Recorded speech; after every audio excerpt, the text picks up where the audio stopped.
The movie begins with Dot, a high school student who is both deaf and mute. Her disability makes her feel invisible, and she spends most of her time alone, floating through school without friends. Recently, Dot lost her only family, her father, who had raised her alone. Now, she lives with her godmother's family, who have taken her in. Her new godsister, Nina, feels uncomfortable with Dot's presence in the house and dislikes her without any clear reason. At school, Dot is an outcast, someone others overlook or mock, while Nina is part of the popular crowd and enjoys all the attention that comes with it. Nina and her cheerleader friends spot Dot in the hallway and cruelly make fun of her disability, laughing at her silence. The school counselor notices the bullying and tries to reach out to Dot, inviting her to join her at lunch to escape the harassment. Dot, however, declines and instead goes to a place where she feels safe, the bathroom stall. Here, she finds a moment of peace, appreciating the quiet and privacy that allow her to be herself without judgment. But her comfort is short-lived. Soon after, Nina finds her hiding spot, barging in with frustration, pulling Dot out and making it clear it's time to go home.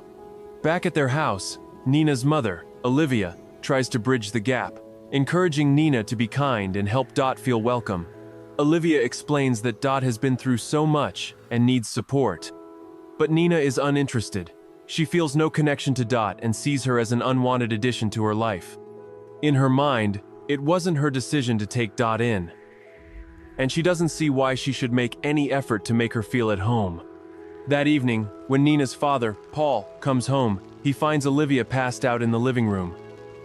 Olivia struggles with alcoholism and depression burdens that weigh heavily on the family. This adds to the tension and unease in the house, especially with Dot now living with them. After dinner, Paul helps Olivia to bed, as her heavy antidepressant regimen leaves her drowsy and unsteady. Once Olivia is settled, he returns to the dining table, noticing a thick silence hanging over the girls. Hoping to break the tension, Paul suggests they could learn some basic sign language to communicate better with Dot. But before he can say more, Nina rolls her eyes, cuts him off, and leaves the room abruptly. The next day, during lunch at school, Nina and her friends sit in their usual spot, gossiping about anything that will amuse them. Her friend Michelle brings up the topic of dating and teases Nina, poking fun at her for being 17 and still a virgin. Michelle points out that Nina could have any guy she wants but holds back from dating seriously.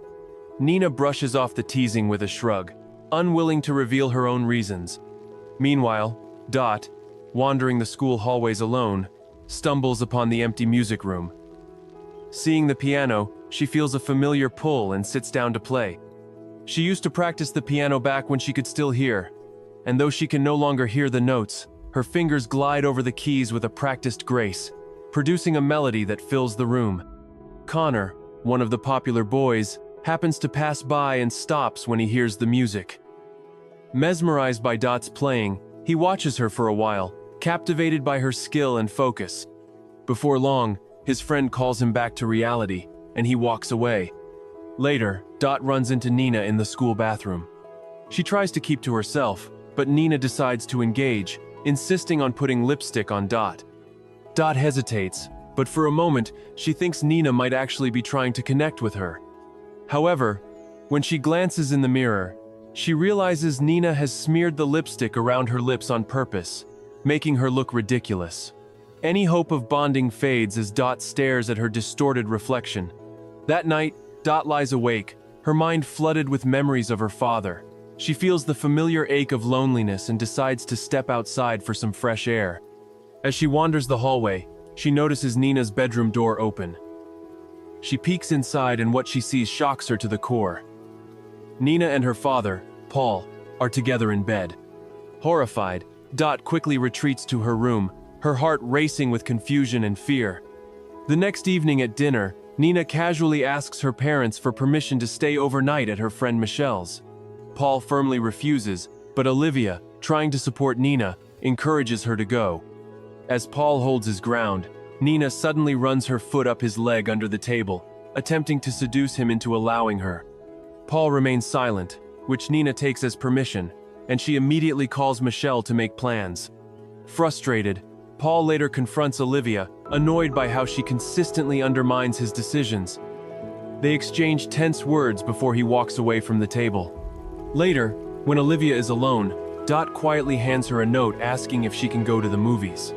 Paul offers to drive her, and Dot reluctantly agrees, sensing a tension she can't quite articulate. At the theater, Dot finds herself alone in a quiet hall, with only Nina and her friends sitting in the middle row.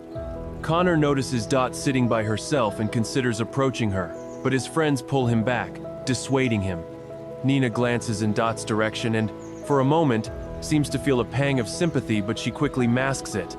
Curious about Dot's experience, Nina experimentally covers her ears, trying to imagine what it's like to be deaf. She stops abruptly when she realizes Dot is watching her embarrassed and exposed. That night, Dot lies awake, troubled by her encounter with Nina and the events surrounding her. Her thoughts are interrupted when she hears footsteps. Pretending to be asleep, she senses Paul enter her room. He gently strokes her hair, whispering to himself, calling himself sick. It becomes clear he understands the darkness of his actions with Nina, but he feels trapped and unable to change. Taking Dot into the family, he had hoped her presence might keep him away from Nina, but it hasn't eased his compulsions. The next day, Dot finds herself alone at home, filling the silence by playing the piano. She loses herself in the music, unaware that Nina has returned home early and is watching her quietly from the doorway. Suddenly, a piano wire snaps, startling Dot and causing her to mutter a rare curse word aloud. Nina freezes in shock, realizing that Dot may have been able to hear all along. Instead of confronting her, she pretends she has just arrived home and doesn't call her out on this possible deception. The next day at lunch, Nina unexpectedly sits with Dot for the first time. Dot watches her in confusion as Nina begins sharing disturbing details about her private moments with her father, clearly trying to provoke Dot. But Dot listens silently, refusing to react. Before leaving, Nina hints darkly that she plans to use Michelle's gun to kill Paul. That night, Dot stays outwardly calm, but the threat unsettles her, leaving her uncertain if Nina is serious. To distract herself, Dot heads to the music room and starts playing the piano again. This time, she notices Connor watching her from the doorway. Feeling nervous, she attempts to leave, but he stops her. He invites her out, suggesting they work on a lab report together. Dot surprises him by showing her already finished report, throwing him off guard. That evening, as the family sits down for dinner, there's a knock at the door. Connor appears, asking if Dot would join him at the library to review their lab work. Dot hesitates but agrees. Just then, Michelle arrives and hands a small bag to Nina. Dot's heart sinks as she remembers Nina's mention of Michelle's gun, feeling a renewed fear that Nina might actually be planning something against Paul. In the next scene, Dot and Connor sit together at a diner. Connor begins discussing the lab report, but quickly shifts to his real reason for being there. He opens up about his feelings for Dot. Believing that she cannot hear him, he shares his thoughts and fantasies about her speaking freely, unaware that she understands him. Suddenly, Dot notices an ambulance speeding toward her house. Panicked, she assumes Nina has carried out her threat and rushes home, bracing herself for the worst. But when she arrives, she's relieved to find everyone safe. She quietly heads toward Nina's room, where she overhears Paul's voice as he undresses Nina. The distress in Nina's voice is evident, and Dot senses her god-sister's silent desperation. Acting quickly, Dot decides to help in the only way she can think of. She breaks a nearby statue. The loud noise startles Paul, interrupting the moment and prompting him to leave Nina's room and return to his own. Left alone, Nina breaks down in tears, feeling a deep sense of pain and betrayal. Dot quietly slips into Nina's room and lies beside her, gently holding her as she falls asleep, offering silent comfort. In the next scene, Nina is ironing her cheerleader uniform. Speaking to Dot with a hint of malice, she tells her that she plans to kill Paul at night using the iron, demonstrating her intent by burning the face of a teddy bear. Dot remains outwardly calm, still under the impression that Nina is unaware she can hear, and pretends to ignore her chilling threat. Later that day, Nina and her friend Michelle cheer on their school's basketball team from the sidelines. Connor, playing on the team, is taken off the court shortly after the game begins due to his poor performance, and he spends the rest of the match on the bench. After the game, Connor and Dot wander over to the school's pool, where they spend time alone. Connor, still believing that Dot is deaf, talks freely about his personal life, sharing details about his experiences and relationships. In a quiet moment, Dot surprises him by taking off her top, and the two share an intimate encounter by the pool. Meanwhile, back at home, Olivia casually remarks that Nina and Connor would make a great couple. This comment sparks a furious reaction from Paul, who accuses Olivia of encouraging Nina to dress provocatively and act in ways that attract unwanted attention. Their conversation quickly spirals into tension. Olivia, in an attempt to regain some intimacy with her husband, undresses and tries to reconnect with him. However, Paul seems completely uninterested, brushing off her advances with a cold dismissal, leading Olivia to retreat into herself. Later that night, Nina returns home exhausted from cheering all day. She walks into the house to find Paul waiting for her, holding a gift-a-new handbag. He uses it as an excuse to get close, making uncomfortable and inappropriate advances.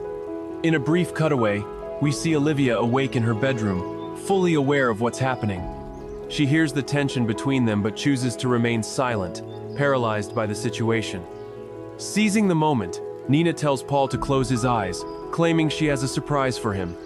As he complies, Nina approaches him, holding the hot iron with malicious intent, preparing to burn his face.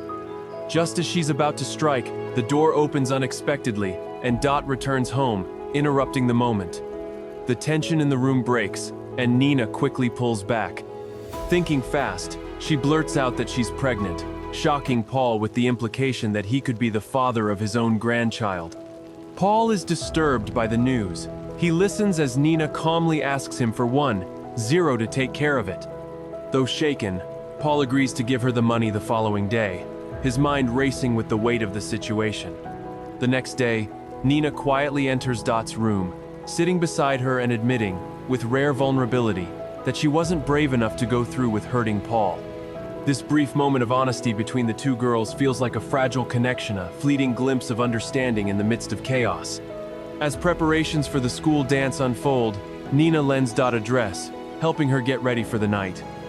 In the process, she confesses the truth she lied about being pregnant. Her real plan is to take the $1,000 and escape to another state, dreaming of becoming a stripper, earning enough money to build a life of independence far from the tangled web of lies she's trapped in. For the first time, Nina applies lipstick to Dot's lips, with a gentle, almost tender touch, a rare act of care in their complicated relationship. Later, as Paul searches for Nina, he finds her bag and stumbles upon tampons inside, further proof that her pregnancy claim was a lie. Paul realizes Nina lied, despite her earlier claim of missing her period for over 6 weeks. Furious, he confronts her with the tampon, demanding the truth. Nina hesitates, struggling to come up with an excuse. But Paul, no longer believing her, erupts in anger. He slaps her across the face and attempts to force himself on her. Olivia hears her daughter's cries from the other room but remains silent, choosing not to intervene. Dot, however, hears the screams clearly from across the house. Stopping her music, Dot's heart races as she steels herself. With quick, decisive movements, she rips a wire from the piano and marches toward the bedroom. Upon seeing Paul assaulting Nina, Dot's anger surges. She takes immediate action, wrapping the wire tightly around Paul's neck, shouting for him to leave Nina alone. In moments, Paul collapses to the floor lifeless. Nina, still in shock and struggling to process what just happened, curses Dot, blaming her for killing her daddy. Olivia enters the room, her eyes wide with disbelief, but rather than focusing on Paul's lifeless body, she stares at Dot, astonished by the fact that Dot can speak. In the midst of the chaos, the doorbell rings. Michelle arrives to pick up the girls for the school dance. The two girls quickly change into fresh clothes, hiding the bloodstained ones in a bag as they try to maintain some normalcy. At school, Dot dances with Connor, but her mind is far away, too overwhelmed by the recent events to fully engage in the moment. Dot takes the backpack with the blood-stained clothes and hides in a bathroom stall, trying to block out the chaos around her. She waits for the school dance to end, hoping for a brief moment of solitude to clear her racing thoughts. Every noise feels amplified in the silence she craves, but her mind is still tangled in the horrors of what just happened. Meanwhile, back at home, Olivia sits alone in the bedroom, staring blankly at Paul's lifeless body. There is no sorrow in her eyes, only a quiet emptiness. She realizes she stopped loving him long ago, but the weight of her inaction haunts her. Her only regret now is not having the strength to protect her daughter from a man who had become a monster in their lives. As the party begins to wind down, Connor spots Dot leaving and calls out her name. To his shock, she turns to face him, revealing that she can hear him. The truth hits Connor hard, and his surprise quickly morphs into anger. He pieces it together. Dot had been deceiving him all along, hiding the truth about her abilities, and now she knew all his darkest secrets. He accuses her of being a psycho for betraying his trust and deceiving him. Dot tries to explain, but Connor, consumed by his emotions, angrily pushes her away, unwilling to hear her out. Understanding that there is no chance for forgiveness at this moment, Dot pushes aside her own hurt and focuses on the task at hand. She finds Nina still hiding in the bathroom, and the two of them slip away into the night. They make their way to a nearby creek where, under the cover of darkness, they bury the backpack, attempting to erase the evidence of the night's horrors. As they stand by the water, Nina finally asks the question that has been lingering in the air. Why did Dot pretend to be deaf all this time? Dot softly explains that she did it to feel closer to her father, who had been both deaf and mute. In her own way, she had wanted to honor his memory.